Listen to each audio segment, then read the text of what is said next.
So the recent release of the new patch updates and fixes for Starfield have ignited a firestorm of controversies that are showing everything from high-profile scandals and development problems to a fractured relationship between Bethesda and the gaming community. And the failures of Starfield have become a flashpoint topic to discuss the broader issues plaguing the gaming industry.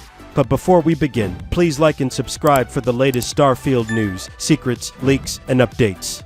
Starfield is a game that promised to redefine the RPG action genre, so it's been under a microscope for several years by both fans and critics to see if it'll deliver. But once it was released, the game was overrun with bugs, glitches, and technical conflicts. So while Starfield's patch 1729 brought much-needed stability and longevity to the game, it also brought confirmation of the game's vulnerabilities and botched development. And specific quests like Shadows in the Neon had serious issues that could block player progress. And these have been addressed in the newest patch that was just released, and its goal was to reduce crashes and improve frame rates for players. For example, the Bethesda patch notes show that the update fixes various stability and performance problems to reduce crashes and improve frame rate. These aren't just empty words. I've noticed a clear improvement in the fluidity of the gameplay since the update was released. But the frame rate is still capped at 30 FPS on the Xbox console. So even though the update promises stability, it still doesn't fully exploit and push the limits of the hardware's capabilities.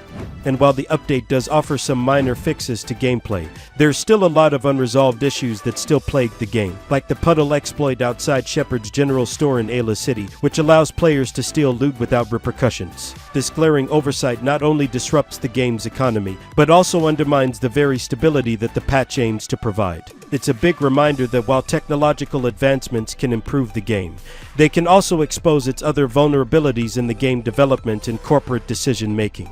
Exploits like the puddle outside Shepard's General Store and the New Atlantis glitch are fascinating case studies and botched releases of a game similar to Cyberpunk 2077.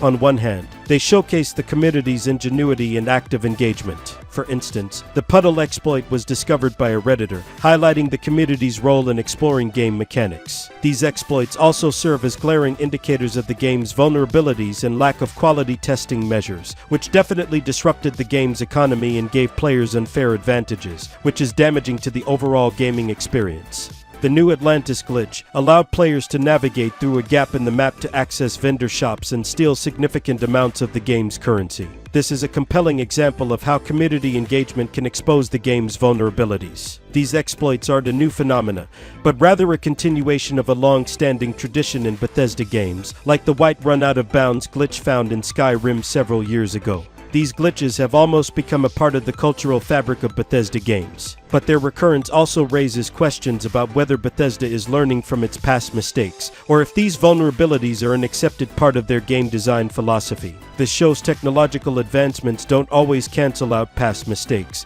and these types of exploits are definitely a pattern within Bethesda-based games, which strengthens the argument that these issues are not isolated incidents, but part of a larger culture of incompetence.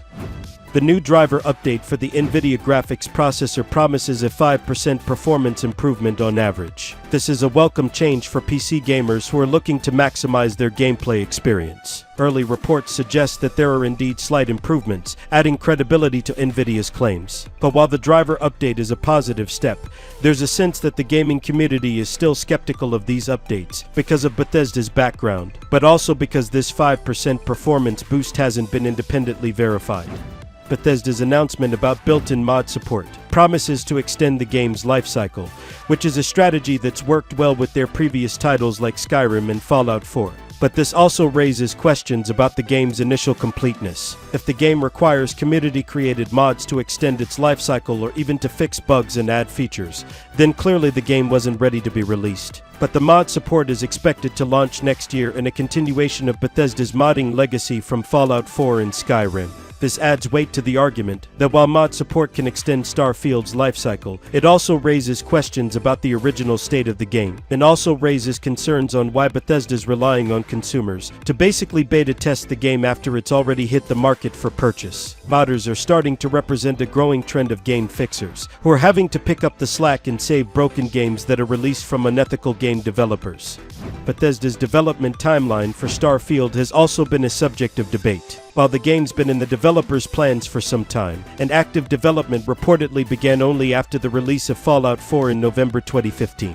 The game was first revealed to the public in June 2018, and around that time, it was reported that the game was in a playable state. And many players were outraged with Bethesda because it seemed they weren't focused on structured game development. Plus, it continues to raise questions on the company's commitment to the gaming market and community.